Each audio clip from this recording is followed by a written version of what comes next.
kali ini bertemu dengan saya Adi Anissa Pramesti di konten terbaru Isada TV, yaitu konten podcastku. Jadi podcastku adalah konten terbaru kami yang kami beri judul podcastku, podcast kampus umum. Kali ini kita akan mereview sebuah buku. Nah, ini bukunya. Jadi judul bukunya adalah Mengintip Masa Depan. Kita akan kupas habis hari ini. Kita ngobrol santai bareng yang suka mengintip, maksudnya bareng sama penulis buku ini. Jadi kita sambut, nggak usah disambut orang yang udah di depan saya ya. Selamat pagi Mbak Yufira. Pagi Mbak Ade. Kayaknya kurang akrab deh kalau kita panggil Mbak ya.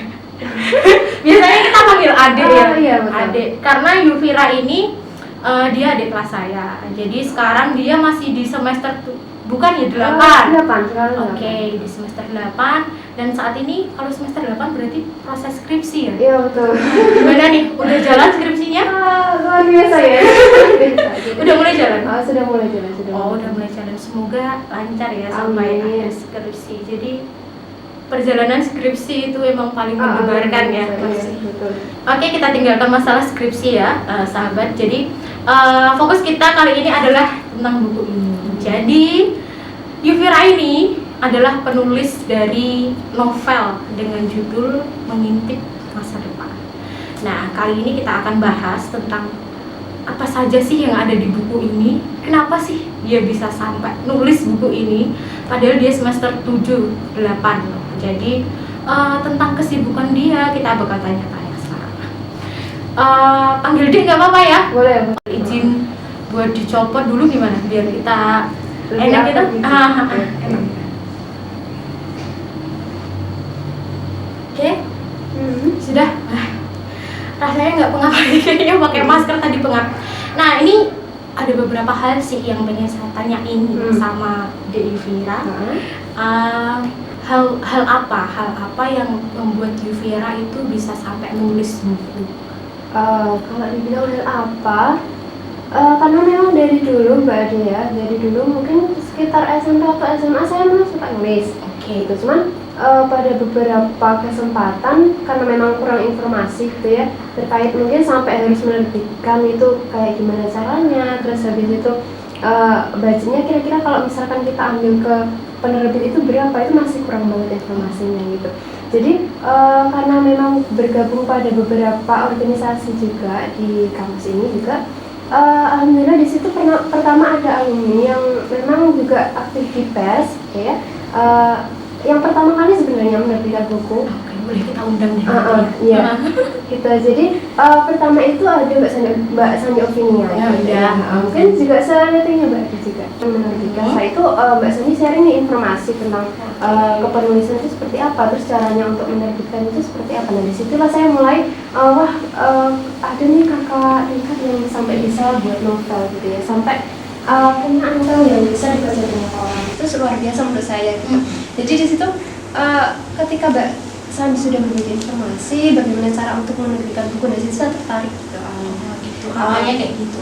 Nah, kalau perjalanan kamu nulis buku ini itu gimana? Jadi mulai mungkin inspirasi kamu dari mana, terus kamu bisa menyampaikannya lewat kata-kata, itu ceritanya gimana sih? Awal mulai itu tadi informasi dari beberapa di organisasi. Terus untuk menerbit yang saya pakai ini, dia mengharuskan untuk kita buat akun sendiri. Kita buat akun untuk akun pribadi kita sebagai penulis gitu. Jadi untuk daftar di penerbit ini kita harus punya akun. Jadi istilahnya kita mengelola akun kita sendiri. Oh iya. Gitu. Kita mengelola akun kita sendiri di situ. Jadi akunnya itu ada informasi tentang berapa banyak buku yang terjual. Terus habis itu pembagian hasil dari buku kita yang sudah terjual berapa, itu jadi sangat rinci. Jadi misalnya penerbit itu memberikan kesempatan kita untuk memantau setiap perkembangan dari akun kita gitu. Dan setelah saya buat akun, di situ saya buat outline Mbak Ade. Belum, saya buat tema dulu. Tema nantinya apa sih yang akan saya bahas gitu di novel saya. Nah setelah itu saya buat outline dulu, istilahnya seperti kerangka nanti apa sih yang akan saya bahas di buku saya gitu. Jadi ketika saya sudah buat outline, sudah akan mempermudah saya sebenarnya outline itu. Jadi sudah saya buat outline, setelah itu baru saya mulai nulis di situ. Dapat Jadi, inspirasi dari mana sih? Bisa kebetulan cerita ini cerita fiktif ya, jadi nggak nyata gitu. Memang murni dari imajinasi saya sendiri Oke, gitu. jadi pengen nulis yang kayak gini, terus kamu tulis, kamu ketik, dan kamu setorkan. Jadilah buku seperti ini. Mungkin kalau kan butuh waktu nulis itu kan waktunya mungkin lama ya, mungkin nambahin cerita yang kayak gini atau mungkin kok nggak pas ceritanya terus dan sebagainya. Perjalanan kamu nulis mulai dari awal sampai akhir pasti ada kendala kan? Pasti. Pasti ada kendala. Bisa diceritain nggak sih kendalanya itu apa aja kira-kira? Kendala, namanya melakukan suatu pekerjaan pasti ada kendalanya. Pasti. Jadi ada kendalanya pasti.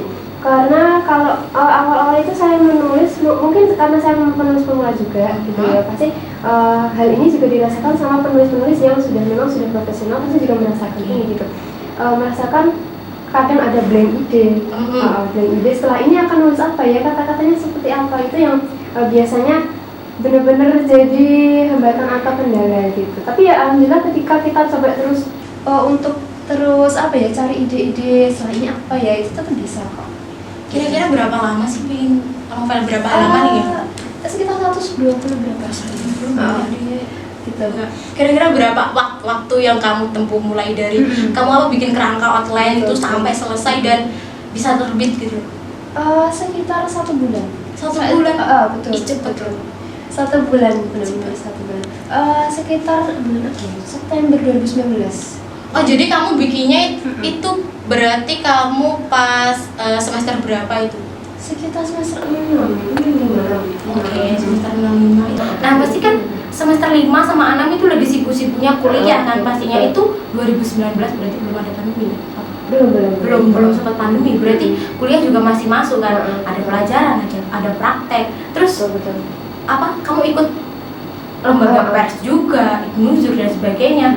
Bagaimana sih kamu cara atur waktu dalam kurun 1 bulan kamu sudah bisa menyelesaikan dan mempublish 1 buku ini?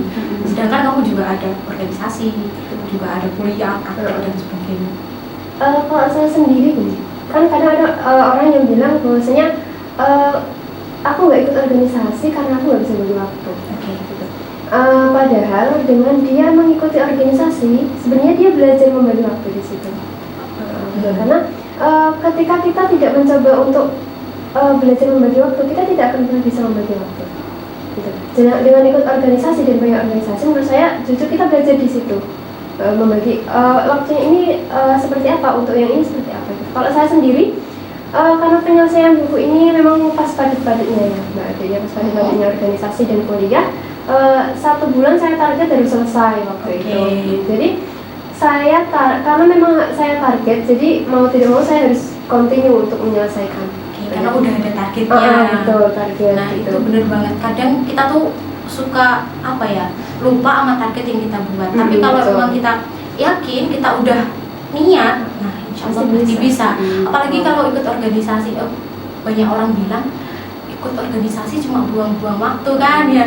Tapi itu ternyata bukan buang-buang waktu, malah kita belajar manajemen waktu ya kan. Manajemen waktu buat aku organisasi segini, nanti di rumah belajar dan sebagainya. Dan pengalaman itu juga bakal banyak kan ya. Kenapa kamu ikut organisasi banyak? Berapa tadi? 3 ya? Iya, 3. Pasti banyak sekali. Nah, selain itu yang pengen saya tanyakan itu kan ini karya pertama ya? Iya, karya pertama. Ada motivasi nggak sih kenapa kamu nulis ini? Buat siapa gitu? Karena apa? Karena dulu ya saya pernah lihat, saya senang banget lihat buku-buku yang difilmkan ya. Buku-buku yang difilmkan dari awalnya buku, terus dia sampai jadi film, itu menurut saya luar biasa gitu. Jadi motivasi saya sebenarnya karena memang suka nulis awalnya, tapi awalnya bukan novel gitu, tulis-tulisan biasa. Ya kayak kata-kata gitu. Jadi nulis-nulis kayak gitu. Terus sebenarnya untuk bisa jadi buku kayak gini cuma angan-angan dulu itu. Cuma kayaknya seru nih punya buku yang bisa dibaca banyak orang, yang berwujud buku gitu. Nah itu cuma angan-angan, tapi ternyata motivasi untuk itu belum selesai gitu dari kemudian. Ternyata ditambah lihat lagi ada kakak kita yang bisa nerbitin gitu. Jadi motivasinya luar biasa sih dari situ. pengen juga punya sesuatu yang bisa dibaca banyak orang. Gitu ya. Tapi kamu ada harapan pengen nulis lagi gak sih? Tetap pengen. ada. Mungkin udah ada outline gitu, tunggu karya saya selanjutnya gitu. Oke. Kalau outline mungkin sudah, tapi mungkin untuk saat ini, untuk beberapa waktu ini mungkin belum bisa terrealisasi gitu ya, karena memang banyak yang harus dikerjakan. Skripsi juga kan kamu ya. Betul. Terus yang aku mau tanya lagi, buku ini kan pasti kamu ingin menceritakan sesuatu, ingin memberikan satu pesan. Nah, kalau yang mau saya tanyakan itu bagaimana sih, apa sih yang ingin kamu sampaikan dari masing-masing tokoh yang ada di sini? Mungkin bisa garis besar lah sinopsisnya, nggak semuanya kan ya, biar sahabat Iksada TV tuh kayak penasaran terus pengen beli kan, bisa kan? Bisa. Jadi alasan saya untuk menggunakan karakter di sini karena gini, kita kehidupan yang ke depan kita tidak akan tahu kita bertemu dengan siapa. Ya, dengan karakter orang yang berbagai macam, gitu. Dengan sifat orang yang berbagai macam juga. Jadi saya di sini boleh cerita sedikit kok. Nggak apa-apa. Jadi gini, saya mengibaratkan masa depan itu seperti ruangan yang terkunci kan. Ruangan terkunci yang kita nggak tahu di dalamnya ada siapa, ada apa di dalamnya, gitu ya. Jadi untuk kita bisa melihat satu ruangan yang terkunci itu, pasti kita harus punya kuncinya dong. Pasti harus punya kuncinya. Saya mengibaratkan ruangan tadi itu ada masa depan ya, kita nggak tahu apa aja di dalamnya. Terus kunci itu adalah proses kita untuk melihat di dalam situ. Jadi berproses menurut saya. Kunci adalah prosesnya. Proses kita mulai sekarang ini, misalnya karakter di sini saya menonjolkan karakter Sakur gitu ya. Kita melihat Sakur ini orangnya lebih pada melakukan segala hal agar dia bisa mencapai apa yang dia inginkan. Gitu. Tetapi dengan hal yang negatif, gitu ya. Dengan cara yang salah. Betul, gitu. Dan kita pasti akan temui di lingkungan kita orang-orang seperti itu. Iya. Betul kan ya? Kita akan temui orang-orang yang mungkin menggunakan segala cara. Terus ada juga karakter bagus yang memang suka bercanda, terus pintar juga, terus ada Joko juga. Jadi saya lebih menekankan bahwasanya untuk kehidupan ke depan itu sebenarnya kita akan banyak menghadapi orang-orang yang berbagai macam. Gitu. Habis itu mungkin kalau kita menghadapi orang-orang dengan tipe-tipe yang berbagai macam, mungkin akan dijawab ya di buku ini kayaknya ya. Jadi Sobat Iksada TV jangan lupa. Oke, boleh. Bukunya saya promosi sebentar ya Pak. Judul bukunya Mengintip Masa Depan. Jadi masa depan diintip sama Yufira di sini. Jadi bukan cerita yang romantisme ada? Ada. Oh, ada tapi sedikit ya. Tapi saya menanyakan lebih ke kayak struggle-nya dia. Oke. Berarti kayak ini cerita kayak motivasi gitu. Jadi mungkin Sahabat Iksada TV kalau baca cerita ini bisa termotivasi lah untuk kedepannya gimana. Apalagi buat meraih cita-cita nggak sih? Saya baca sekilas loh, bagus loh, kata-kata dia tuh fiksi kan emang, jadi kayak katanya tuh mendayu-dayu dan menghayati banget gitu kayaknya. Terus lanjut nih, kamu kan ini karya pertama, pastinya pengen juga menghasilkan karya kedua, tapi kan kalau saat-saat ini kan belum bisa terrealisasi karena memang kesibukan. Nah, bisa nggak sih kasih masukan gitu sama teman-teman Iksada TV ini kan? Pasti ada dari mereka tuh yang dia suka nulis tapi bingung, atau dia suka nulis tapi mandek di tengah jalan atau gimana. Mungkin buat yang sudah menulis atau mungkin yang mau menulis terus nggak bisa gitu, coba mau hadap ke kamera juga nggak apa-apa. Oke, baik. Jadi untuk sahabat atau teman-teman Iksada TV juga, kalau kalian mungkin punya suatu hobi gitu ya, membaca atau seni peran dan lain-lain, apapun itu yang asalkan positif gitu ya, do it gitu, lakukan, dan jangan pernah lupa untuk jangan pernah takut untuk mencoba gitu ya, karena when we never try gitu, we never know gitu. Kita nggak pernah tahu kalau kita nggak mencoba. Gitu. Jadi apapun itu, asalkan itu positif, try it, lakukan, do it, try it, do and try it. Terus seumpama di tengah jalan terus kalian ngerasa gagal, never give up, pokoknya jangan pernah menyerah karena kegagalan itu adalah kunci kesuksesan kita, ya kan? Betul. Yuvira juga bikin buku ini nggak langsung mulus kan, pasti ada halangannya kan, tapi karena dia gigih, dia yakin dia bisa, jadilah satu buku ini. Dan orang yang udah bisa nerbitin bukunya dia sendiri tuh luar biasa. Buku ini udah dibaca banyak orang loh guys. Kalian nggak pengen tuh? Saya tuh juga pengen tapi oke, lanjut aja ya. Kalau Yuvira untuk harapan kedepannya sih buat kamu sendiri, selain kamu nanti pengennya bisa merealisasikan outline-mu yang ini, mungkin untuk teman-teman atau untuk diri kamu sendiri lah, harapan lah buat orang yang gemar menulis atau gimana? Kalau untuk saya harapannya mungkin ke depan bisa 1 buku lagi atau mungkin lebih banyak buku lagi, gitu ya. Harapannya gitu. Terus untuk outline yang sudah saya buat semoga terrealisasi dengan cepat. Karena memang banyak sekali yang harus dikerjakan untuk waktu dekat ini. Untuk teman-teman juga, gitu ya. Tadi yang saya bilang, jangan pernah takut untuk melakukan sesuatu yang baru. Karena apa ya? Kadang kita takut sama bayang-bayang kita sendiri. Karena takut nanti aku gagal, aku nggak bisa, aku malu. Gitu. Jadi jangan pernah malu karena bayang-bayang itu tidak akan lebih besar dari pengalaman kita. Oke, nice. Jadi kalau menurut Yuvira nih, bagi seorang penulis, hal baik apa sih yang didapatkan dari seorang yang gemar menulis? Hal baik apa? Banyak sebenarnya. Yang kita dapatkan dari banyak sekali menulis dan mau menulis itu banyak sekali. Misalnya saja untuk kita pribadi, gitu ya. Kita akan lebih bisa memilih bahasa baku, bahasa tidak baku, dan diksi kita atau pemilihan kata kita lebih banyak lagi. Jadi kita ketika nanti kita ada tugas misalnya membuat karya tulis ilmiah atau mungkin surat menyurat di organisasi, kalau kita terbiasa menulis pasti akan mudah membedakan mana yang bahasa baku, gitu ya, mana yang bahasa tidak baku. Terus habis itu kita bisa menggunakan tanda bahasa itu dengan baik, gitu. Nah kalau untuk di luar itu wawasan kita pasti akan nambah kok. Gitu. Karena buku ini nggak akan jadi kalau kita nggak baca, ya nggak sih? Betul. Semua kan diawali, menulis bisa diawali dengan baca. Itu intinya. Yang buku ini pasti kan bener ada inspirasinya. Inspirasi kita dapat dari manapun, mau baca, mau lihat film, mau apa itu ada. Dan menulis itu banyak ya. Banyak sekali manfaatnya banyak. Nah, sudah deh kayaknya pertanyaan dari saya. Kayaknya kita udah ngobrol panjang lebar kan kayaknya. Kalau kamu host minum aja deh, nggak apa-apa. Minum aja nggak apa-apa. Jadi obrolan kita santai aja. Jadi sahabat Iksada TV, buku Yuvira ini kurang lebih ada berapa di 100 halaman.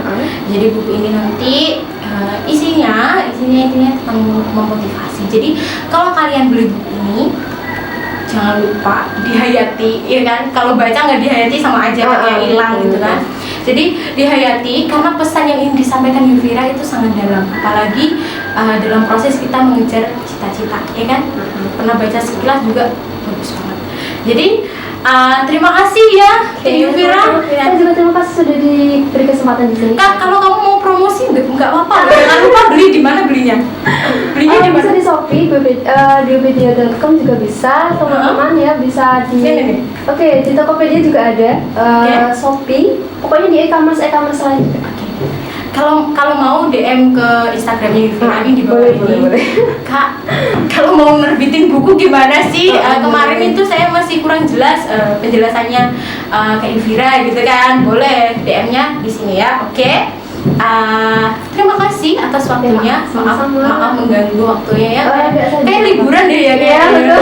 Liburan nggak apa-apa ya, diganggu liburannya.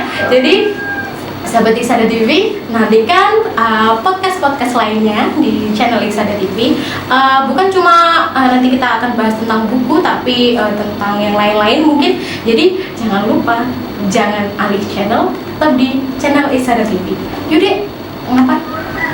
Jangan lupa.